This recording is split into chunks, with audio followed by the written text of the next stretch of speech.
Let's continue. So there are just two topics from cross-validation that I didn't cover. So far we learned about validation and cross-validation. The issue with validation was that despite the fact that it gives us the suitable value of the hyperparameter, it doesn't give us reliable estimate of the test error. It gives us some estimate, but that's an estimate with high variance or high variability, meaning that if we try it once again, we get a different result. So we want something reliable. The reliable method is cross-validation. That's going to give us the suitable value of the hyperparameter and also a reliable estimate of the test error. So there's another approach, which is kind of a subcategory of cross-validation. It's leave one out cross-validation, or LOOCV. So leave one out cross-validation is kind of a specific case of cross-validation where the number of folds is equal to n. So if we have a data set with n data points, like here, what we're going to do is maybe picking the very first data point, just one data point. This one, all right, first we split it in n folds, right? And then in split 1, the very first data point, this is for validation, and everything else is for training. Then in the second split, the first data point is for training, the second one is for validation, and the rest are also for training, right? And we have all the way to split n, where everything except for the very last data point is for training. So this is just a specific kind of arrangement when we decide that instead of using 5 folds or 10 folds, we use n folds. Like if we have 1,000 data points, we use 1,000-fold cross-validation. It's kind of unusual. So the thing is, the advantage of this method is that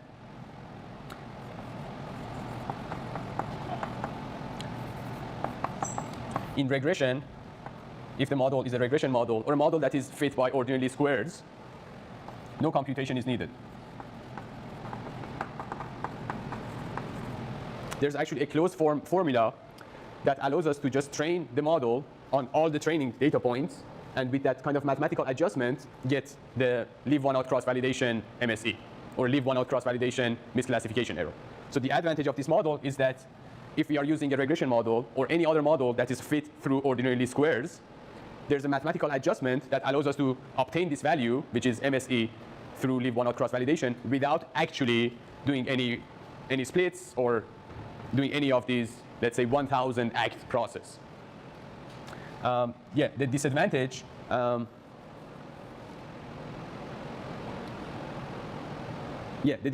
is that with leave one out cross-validation, let me actually explain it here.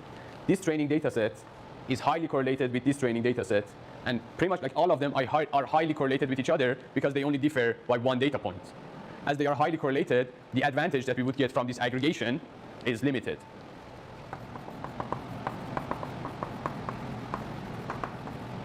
Let's say highly correlated folds. Therefore, I guess it's better if I say limited reduction in variance. So what was the whole issue with validation set? The issue was that there was variability here. Then this variability, we kind of addressed it through aggregating, through getting different measurements and aggregating them so that the variance decreases. If we take this idea to the extreme and instead of 5 folds or 10 folds, use 1,000 folds, those folds will be highly correlated. Therefore, the reduction that we would get from aggregation will be limited. Whenever you aggregate uncorrelated things, the reduction you would get would be higher. So that was about leave one out cross-validation. And there's another approach that is actually discussed in later chapters of the textbook, and we're going to discuss them later in the course.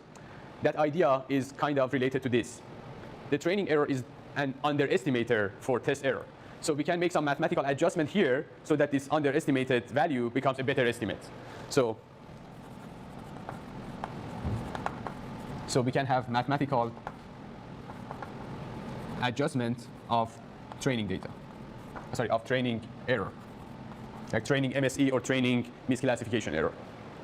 And for this mathematical adjustment, just so that you have some connection to the next topics, the methods are AIC, BIC, and Mallows CP. Just the names are sufficient for now because we're going to discuss these topics next week.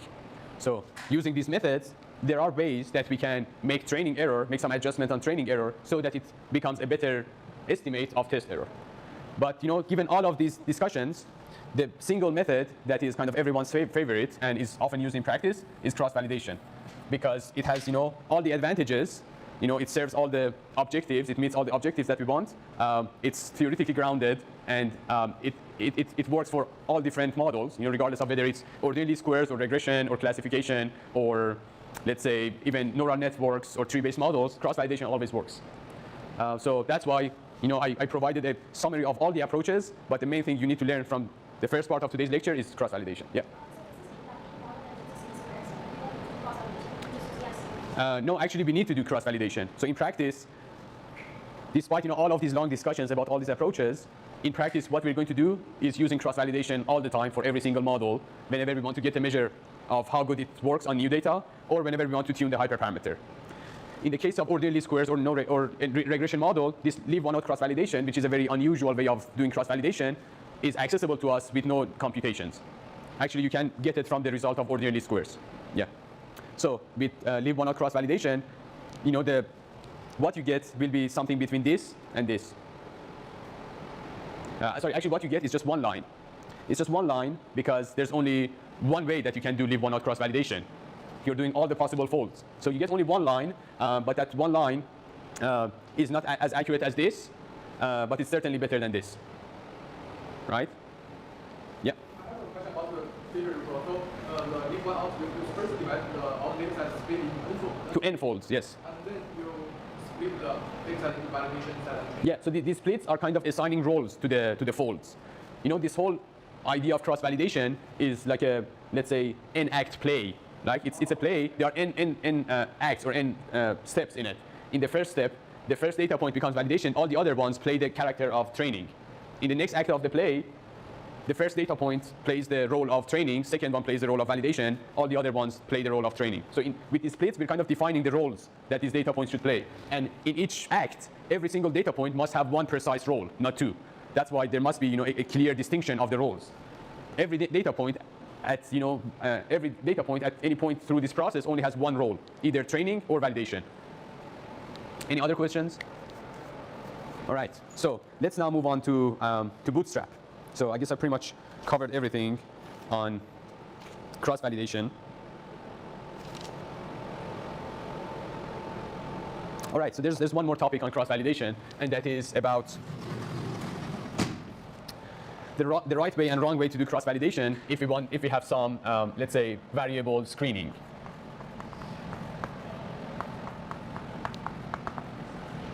Or variable filtering, that's the same thing. So let's say that we happen to be unlucky and working on one of these data sets where P is much larger than N.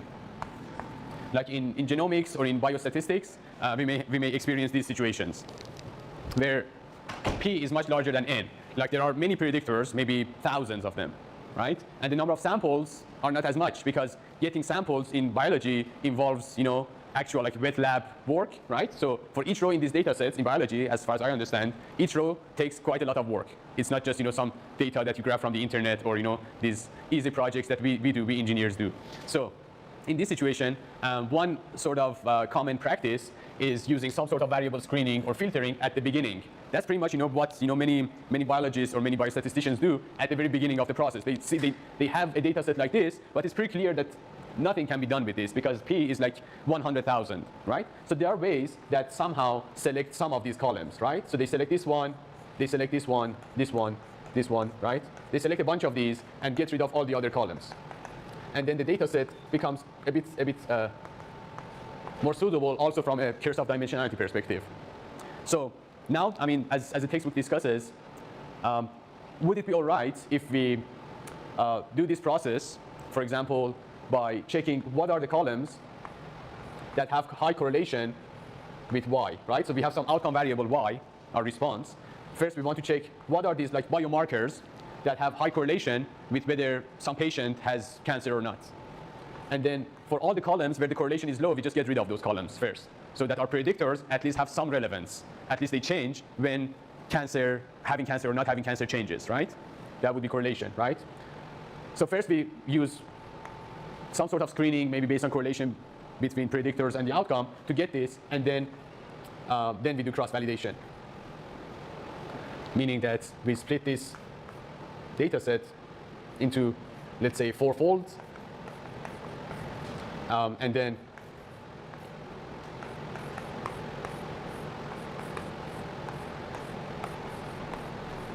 in the first step of the cross-validation, the top fold becomes validation. In the second step, the second fold, then the third fold becomes validation, then the last fold becomes validation.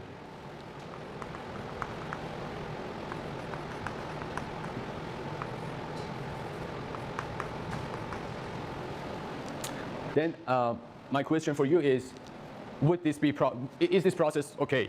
Is it scientifically correct? Yes or no? So we want to make sure that with cross-validation, the data points that are in validation are not used in training or in giving any information to the model. So what do you think?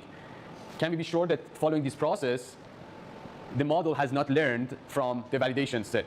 Can we be sure about that? Yeah.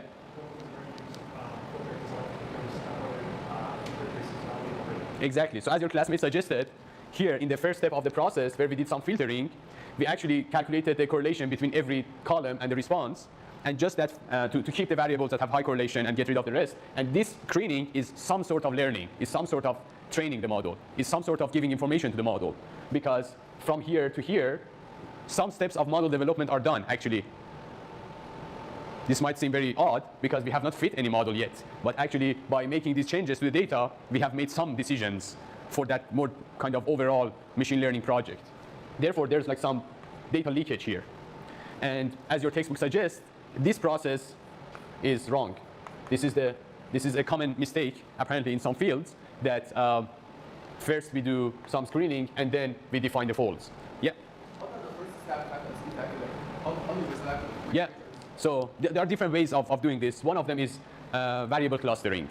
So let me just give you 2 examples just for your question, but this is not about the main topic. So we have variable clustering. And we can also look at correlation with response, which means correlation with Y.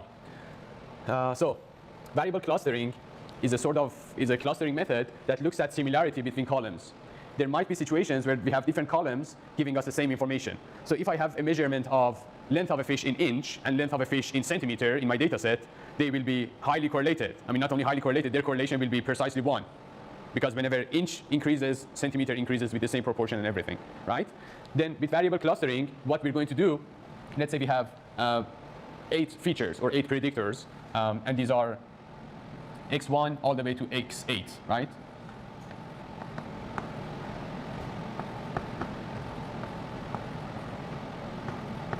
With variable clustering, what we're going to do is seeing that maybe x1, x5, and x8 are highly correlated with each other, therefore they are giving us the same information 3 times.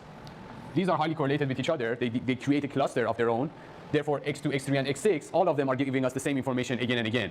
And a model that receives the same information is not going to perform well. We want ideally to get each information precisely once. That would be actually what we get from principal component analysis, because each principal component is orthogonal on all the other ones, therefore each of them has information that the other ones don't have. So for those of you who are familiar with PCA.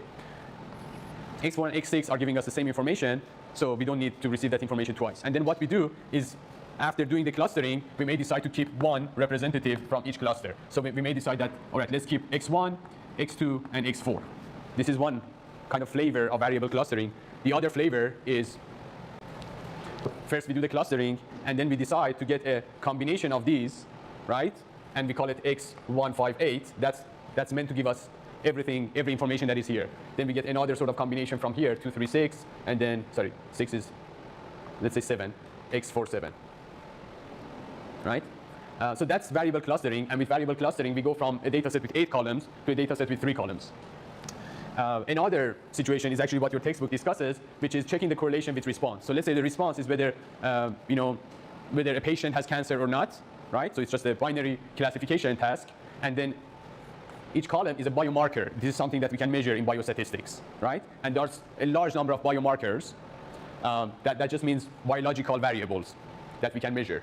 And then what we're going to do is see what are the biomarkers that have high correlation with cancer, or at least some correlation with cancer. And we're going to see that there are some of them that are so weakly correlated, or their correlation is 0, which means that between this data point, which is a patient with cancer, and this data point, a patient without cancer, Y changes, but maybe X1 doesn't change. Therefore, that's kind of an indication of maybe X1 is not relevant. Then in this filtering, we keep the relevant ones and get rid of the irrelevant ones. That's it. So now back to the main story.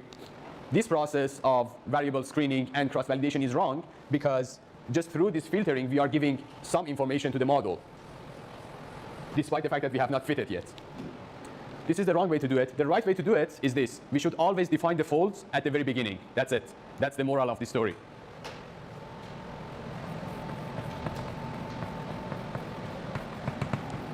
So we should define the folds first, which means that we have this wide and short data set.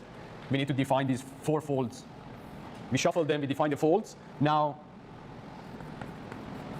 after these folds are defined, we can do filtering. For example, we can do whatever we want, actually. For example, for fold 1, we do some sort of filtering, and in fold 1, this is what happens. We keep this, and get rid of the rest. In fold 2,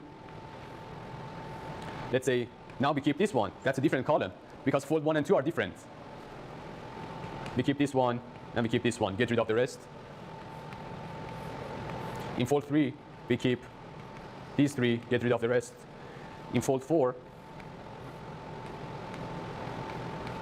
we keep these, get rid of the rest. Now, our folds are defined, and our columns are defined. Therefore, this thing, we're going to kind of keep these columns, right? That gives us this, 3 columns and these many rows. Those are the same 3 columns. There are 3 different columns here, possibly, 3 columns here, and these are not the same variables, right?